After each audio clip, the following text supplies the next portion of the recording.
Hello friends, ಎಲ್ರಿಗೂ ನಮಸ್ಕಾರ. Welcome to my study starters YouTube channel. ಈ ಒಂದು ವಿಡಿಯೋದಲ್ಲಿ ಆಗಸ್ಟ್ 19 ಮತ್ತು ಆಗಸ್ಟ್ 20ನೇ ದಿನದ ಕರೆಂಟ್ ಅಫೇರ್ಸನ್ನು ನೋಡೋಣ.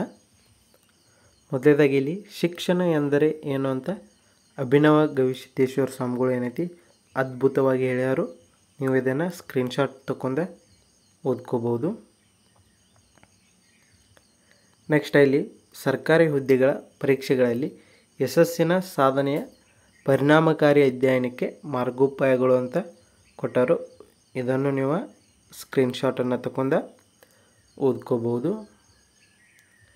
ನೆಕ್ಸ್ಟ್ ಇಲ್ಲಿ ಆಗಸ್ಟ್ 19ನೇ ದಿನವನ್ನು ವಿಶ್ವ ಫೋಟೋಗ್ರಫಿ ದಿನವಾಗಿ ಆಚರಣೆಯನ್ನು ಮಾಡ್ತಾರೆ. ಮತ್ತು ಆಗಸ್ಟ್ 19ನೇ ದಿನವನ್ನು ವಿಶ್ವ ಮಾನವೀಯತೆಯ ದಿನವಾಗಿ ಕೂಡ ಆಚರಣೆಯನ್ನು ಮಾಡ್ತಾರೆ. ನೆಕ್ಸ್ಟ್ ಆಗಸ್ಟ್ 19ನೇ ದಿನವನ್ನು ವಿಶ್ವ ಸಂಸ್ಕೃತ ದಿನವಾಗಿಯೂ ಕೂಡ ಆಚರಣೆಯನ್ನು ಮಾಡ್ತಾರೆ. ನೆಕ್ಸ್ಟ್ ಸುಧಾಮೂರ್ತಿಯವರ ಜನ್ಮದಿನವೂ ಕೂಡ ಏನಾಗ್ಯದ ಆಗಸ್ಟ್ 19ನೇ ತಾರೀಕು ಆಗ್ಯದ. ನೆಕ್ಸ್ಟ್ ಇಲ್ಲಿ ವಿಶ್ವ ಛಾಯಾಗ್ರಹಣ ದಿನ.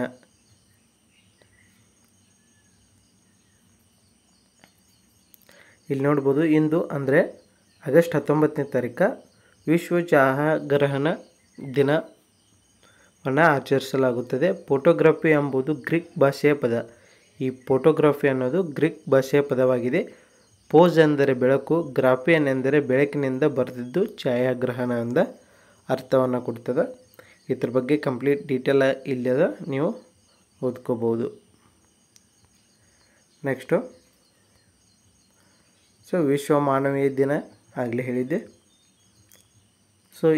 ಈ ಒಂದು ವಿಡಿಯೋಗಳಲ್ಲಿ ಏನೈತಿ ಕನ್ನಡದ ಎಲ್ಲ ಪತ್ರಿಕೆಗಳ ಏನೈತಿ ಕರೆಂಟ್ ಅಫೇರ್ಸನ್ನು ಆರಿಸಿಕೊಂಡು ಹಾಕಲಾಗಿರ್ತದೆ. ಅದಕ್ಕಾಗಿ ಡಬಲ್ ಸಲ ಏನೈತಿ ಒಂದು ನ್ಯೂಸ ಬರ್ತದೆ.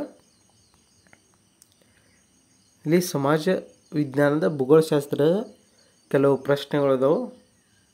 ಇಲ್ಲಿ ನೀವು ಇವುಗಳನ್ನ ನೋಡ್ಕೋಬೋದು.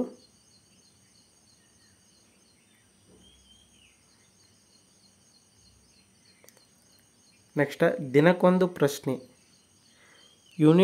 ಯುನಿಸೆಫ್ನ ಸ್ತಬ್ಧವನ ರಾಯಭಾರಿಯಾಗಿ ನೇಮಕಗೊಂಡಿರುವ ಹವಾಮಾನ ಕಾರ್ಯಕರ್ತೆ ಕ್ಲೈಮೇಟ್ ಆಕ್ಟಿವಿಸ್ಟ್ ವನೆಸ್ಸಾ ನಕಾಟೆ ಯಾವ ದೇಶದವರು? ಇವರು ಯಾವ ದೇಶದವರು ಅಂತ ಕೇಳ್ಯಾರು. ಇವರು ಉಗಾಂಡ ದೇಶದ ಮಹಿಳೆಯಾಗಿದ್ದಾರೆ. ನೆಕ್ಸ್ಟ್ ಇವ್ರ ಬಗ್ಗೆ 25ನೇ ವರ್ಷದ ಉಗಾಂಡದ ಹವಾಮಾನ ಕಾರ್ಯಕರ್ತೆ ವನೆಸ್ಸಾ ನಕಾಟೆ ಅವರನ್ನು ಯುನಿಸೆಫ್ ಸ್ತಬ್ಧವನ ರಾಯಭಾರಿಯಾಗಿ ನೇಮಿಸಲಾಗಿದೆ. ನೆಕ್ಸ್ಟು ದಿನಕ್ಕೊಂದು ಮಾಹಿತಿ ಒಳಗೆ ಸೂರ್ಯನು ಶಬ್ದ ಮಾಡುತ್ತಾನೆ ಅಂತ ಕೇಳ್ಯಾರು. ಇಲ್ಲಿ ಒಂದು ಒಳ್ಳೆಯ ದಿನ ಹೇಗೆ ಇರುತ್ತೋ ಹೇಳಿ. ಬೆಳಗಿನ ಪಕ್ಷಿಗಳ ಚಿಲಿಪಿಲಿ ಶಬ್ದ ಮಾಡುತ್ತಿದ್ದಾಗ ಸಣ್ಣದಾಗಿ ಸೂರ್ಯ ಕಿಟಕಿಯನ್ನು ಭೇದಿಸಿಕೊಂಡು ಮನೆ ಅಂಗಳದಲ್ಲಿ ಬಿದ್ದಾಗ, ಮನೆಯಲ್ಲಿ ಒಳ್ಳೆಯ ಬಿಸಿ ಬಿಸಿ ಕಾಫಿ ಕೊಟ್ಟಾಗ, ಯಾವುದೇ ಕೆಲಸವಿಲ್ಲದೆ ಸುಮ್ಮನೆ ಮನೆಯವರೊಡನೆ ಮಾತಾಡುತ್ತಾ ಇದ್ದಾಗ, ಪ್ರಪಂಚದ ಯಾವ ಶಬ್ದವು ನಿಮ್ಮನ್ನು ಅವತ್ತು ತೊದರೆಯೇ ಮಾಡುವುದಿಲ್ಲವೋ, ಹೇಗೆ ಈ ದಿನ ಎಷ್ಟು ಸುಖದಿಂದಿತ್ತು, ಆದರೆ ಅದೇ ಹೇಳೋದಕ್ಕೂ ಮೊದಲೇ ಮನೆಯಲ್ಲಿ ಕೂಗಾಡುತ್ತಿದ್ದರೆ, ರಸ್ತೆಯಲ್ಲಿ ಟ್ರಾಫಿಕ್ ಸದ್ದು ಸುಮ್ಮನೆ ಹೋಗಲು ಬಿಡದಿದ್ದರೆ, ಕೆಲಸದ ಸ್ಥಳದಲ್ಲಿ ಎಲ್ಲ ಕೂಗಾಡಿ ಗಲಾಟೆ ಮಾಡುತ್ತಿರಬೇಕಾದರೆ ಇಲ್ಲಿಂದ ಎಷ್ಟು ಬೇಗ ಹೋಗಿ ಯಾರೂ ಇಲ್ಲದ ಸ್ಥಳದಲ್ಲಿ ಕೂತ್ಕೊಂಡು ಅಂತ ಅನಿಸ್ತದೆ.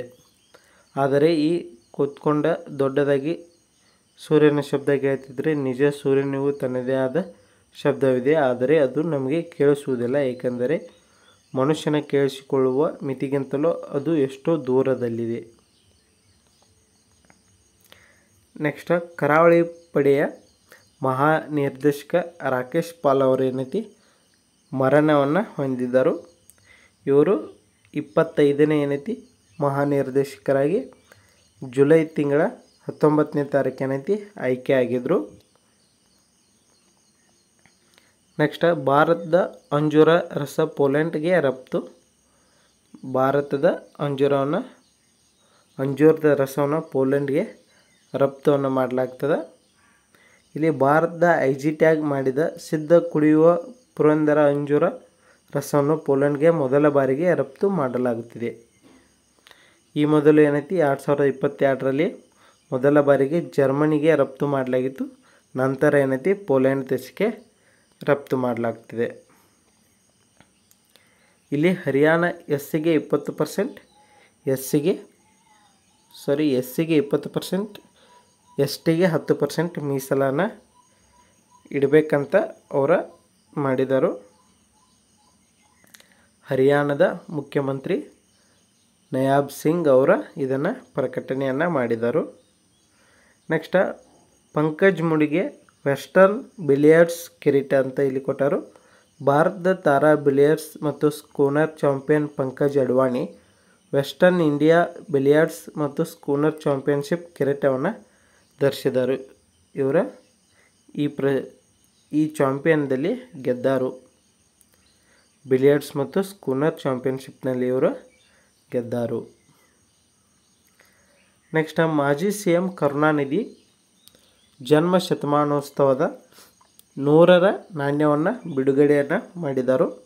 ತಮಿಳುನಾಡಿನ ಮಾಜಿ ಮುಖ್ಯಮಂತ್ರಿಯಾಗಿದ್ದ ಇವರು ಕರುಣಾನಿಧಿಯವರು 100ನೇ ಜನ್ಮದಿನದ ಉತ್ಸವವಾಗಿ 100ರ ನಾಣ್ಯವನ್ನು ಬಿಡುಗಡೆ ಮಾಡ್ಯಾರು. ಈ ಕಾರ್ಯಕ್ರಮದಲ್ಲಿ ರಕ್ಷಣಾ ಸಚಿವ ರಾಜನಾಥ್ ಸಿಂಗ್ ಅವರು ಇದ್ದರು. ಹಾಗೆ ತಮಿಳುನಾಡಿನ ಮುಖ್ಯಮಂತ್ರಿ ಸ್ಟಾಲಿನ್ MK ಸ್ಟಾಲಿನ್ ಅವರು ಕೂಡ ಇದ್ದರು. ಈ ಕರುಣಾನಿಧಿಯವರು 5 ಬಾರಿ ಮುಖ್ಯಮಂತ್ರಿ ಆಗಿದ್ದರು. ಅಂದ್ರೆ 25 ವರ್ಷಗಳ ಕಾಲ ಏನೈತಿ ಮುಖ್ಯಮಂತ್ರಿಯಾಗಿ ಇವರ ಇದ್ದರು. 2018ರಲ್ಲಿ ಏನೈತಿ ಇವರು ಮೃತಪಟ್ಟಿದ್ದರು. ನೆಕ್ಸ್ಟ್ ಸಾಮಾಜಿಕ ಹೋರಾಟಗಾರ್ತಿ ಅರುಂಧತಿ ರಾಯ್ಗೆ ಪ್ರತಿಷ್ಠಿತ ಪೆನ್ ಪಿಂಟರ್ ಪ್ರಶಸ್ತಿಯನ್ನು ನೀಡಲಾಗಿದೆ.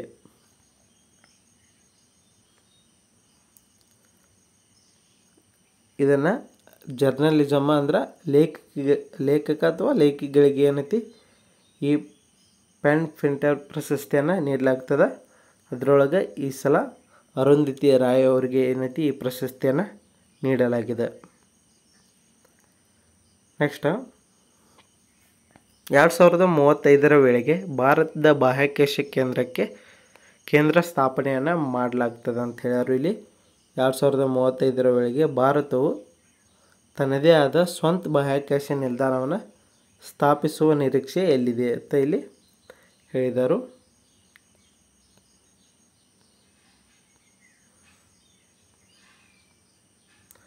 ನೆಕ್ಸ್ಟ್ ಹಿಂದೂ ಫೋಬಿಯಾ ಅಂತ ಕೊಟ್ಟರು. ಬಾಂಗ್ಲಾದಲ್ಲಿ ಹಿಂದೂಗಳ ಜನಸಂಖ್ಯೆ ಕುಸಿತ ಆಗ್ತದೆ. ಇಲ್ಲಿ ಆ ಥರದ ಗ್ರಾಫನ್ನು ನೀವು ನೋಡ್ಬೋದು. 1951ರಾಗ 22% ಇತ್ತಂದ್ರೆ ಈಗ ಎಷ್ಟಾಗ್ಯದ 2023ಕ್ಕೆ 7.5% ಹಿಂದೂಗಳ ಜನಸಂಖ್ಯೆ ಕಡಿಮೆ ಆಗಿದೆ.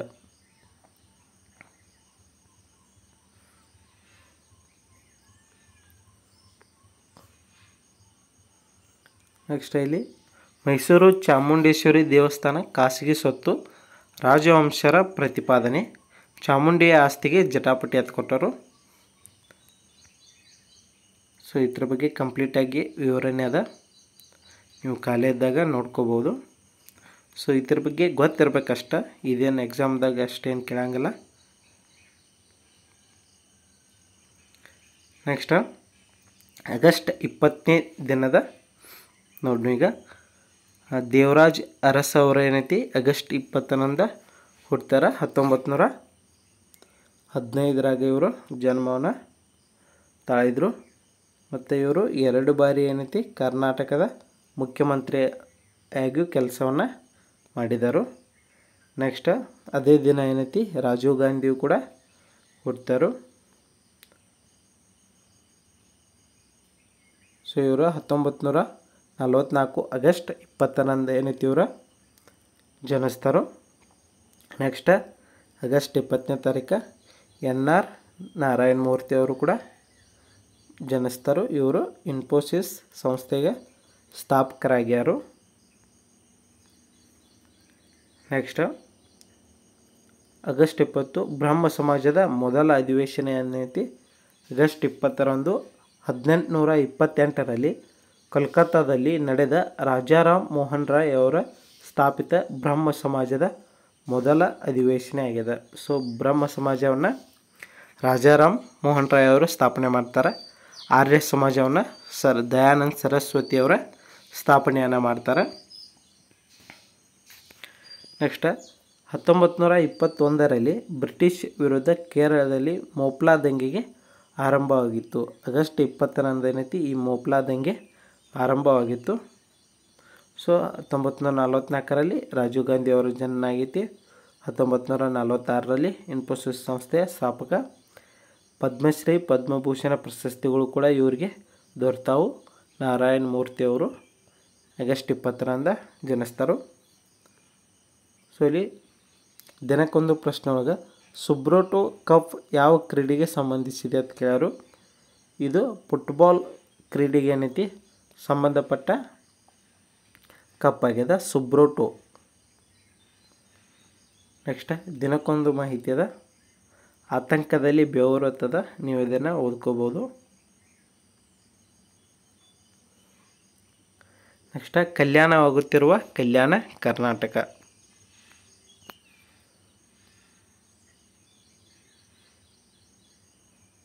ಸೊ ಕಲ್ಯಾಣ ಕರ್ನಾಟಕಕ್ಕೆ 371J ಆರ್ಟಿಕಲನ್ನು ಮೀಸಲಾಗಿಟ್ಟಾರು. ಸೊ ಇವು 371 ABCD ಈ ಥರ JK ವರೆಗೂ ನಿಮಗೆಲ್ಲ ಗೊತ್ತಿರಬೇಕು. ನೆಕ್ಸ್ಟ್ ಮಾನವ ನಿರ್ಮಿತ ಸೋಜಿಗ ಮೈಲ್ ಚರ್ಲ್ ಬಾವಿ ಅಂತ ಇಲ್ಲಿ ಕೊಟ್ಟಾರು. ಸೊ ಇತ್ತೀಚಿನ ಸಾಮಾಜಿಕ ಮಾಧ್ಯಮದಲ್ಲಿ ಏನೈತಿ ಹಣತೆ ಆಕಾರದ ಹಣತೆ ಅಂದರೆ ದೀಪ ಆಕಾರದ ಏನೈತಿ ಬಾವಿಯ ಚಿತ್ರವೊಂದು ಹರಿದಾಡಿತ್ತು.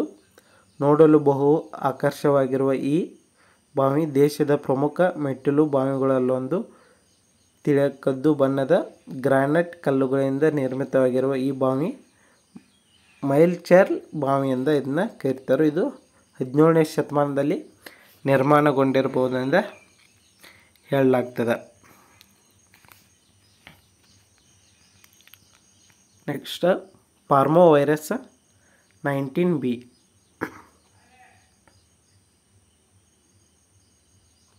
ಸೊ ಇದರ ಲಕ್ಷಣಗಳು ನೋಡ್ಬೋದು. ಸ್ನಾಯು ನೋವು, ಜ್ವರ, ತಲೆನೋವು, ಸುಸ್ತು ಮುಂತಾದ ಲಕ್ಷಣಗಳು ಇದಕ್ಕೆ ಕಾಣಿಸ್ಕೊತಾವ. ಇದು ಯಾವುದಂದ್ರೆ ಪಾರ್ಮೋವೈರಸ್ 19B ಬಗ್ಗೆ 1975ರಲ್ಲಿ ಮೊದಲ ಬಾರಿಗೆ ಈ ವೈರಸ್ಸನ್ನು ಪತ್ತೆ ಹಚ್ಚಲಾಯಿತು.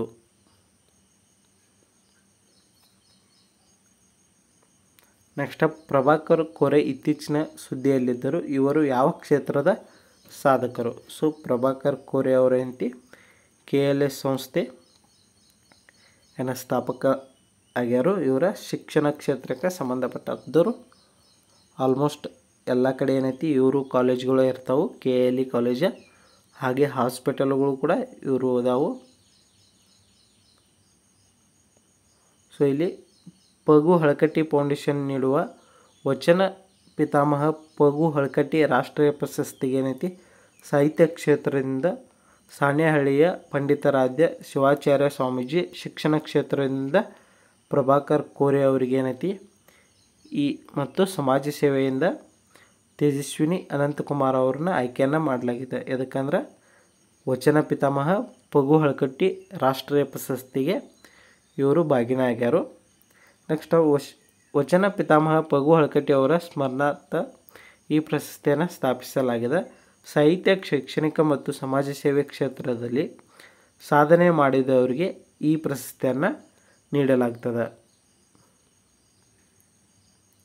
ನೆಕ್ಸ್ಟ್ ವಿಶ್ವದ ಹಳೆಯ ಕ್ಯಾಲೆಂಡರ್ ಐತಿ, ಇದ್ರ ಬಗ್ಗೆ ನೀವು ಓದ್ಕೋರಿ. ನೆಕ್ಸ್ಟ್ ಪುರುಷರ ಮ್ಯಾಥರಾನ್ ಓಟಗಾರ ಎಲಿವುಡ್ ಕಿಪ್ಚಾಂಗ್ ಯಾವ ದೇಶದವರು ಅಂದರು? ಇವರು ಕೆನ್ಯಾ ದೇಶದವರು. ಪ್ಯಾರಿಸ್ ಒಲಿಂಪಿಕ್ಸ್ ಮ್ಯಾರಥಾನ್ ಚಾಂಪಿಯನ್ ತಮಿರತ್ ಟೋಲಾ ಯಾವ ದೇಶದವರು ಅಂದರು? ಇವರು ಇಥಿಯೋಪಿಯಾ ದೇಶದವರು ಆಗ್ಯಾರು. ಮಾಜಿ ಸೇನಾ ಮುಖ್ಯಸ್ಥ S ಪದ್ಮನಾಭನತಿ ನಿಧನವನ್ನು ಹೊಂದ್ಯಾರು.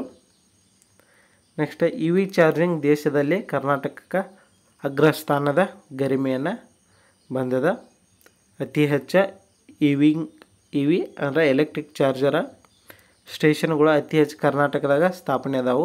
3728 ಚಾರ್ಜಿಂಗ್ ಸ್ಟೇಷನ್ ಅದಾವು. ಇಲ್ಲಿ ಶರಾವತಿ ಯೋಜನೆ ಕೈಬಿಡಿ, ಪಶ್ಚಿಮ ಘಟ್ಟಗಳನ್ನ ಉಳಿಸಿ ಅಂದರು.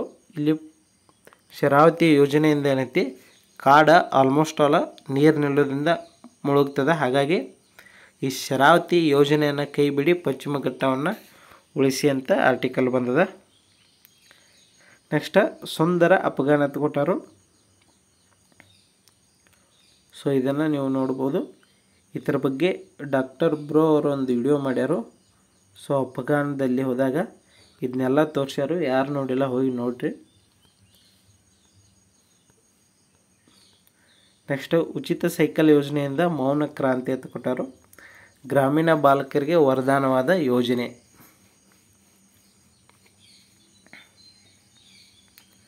ಸೊ ಇಲ್ಲಿಗೆ ಈ ಕರೆಂಟ್ ಅಫೇರ್ಸ 19ನೇ ತಾರೀಕು ಮತ್ತು 20ನೇ ತಾರೀಕು ಕಂಪ್ಲೀಟ. ಸ್ವಲ್ಪ ಆರಾಮ್ ಇಲ್ಲದ ಕಾರಣ ಏನೈತಿ, ವಿಡಿಯೋಗಳನ್ನ ಕರೆಂಟ್ ಅಫೇರ್ಸ್ ವಿಡಿಯೋ ಮಾಡೋಕ್ಕಾಗಿರಲಿಲ್ಲ. ಇನ್ನು ನಾಳೆಯಿಂದ ಕಂಟಿನ್ಯೂ ವಿಡಿಯೋ ಬರ್ತಾವೆ. So thank you so much.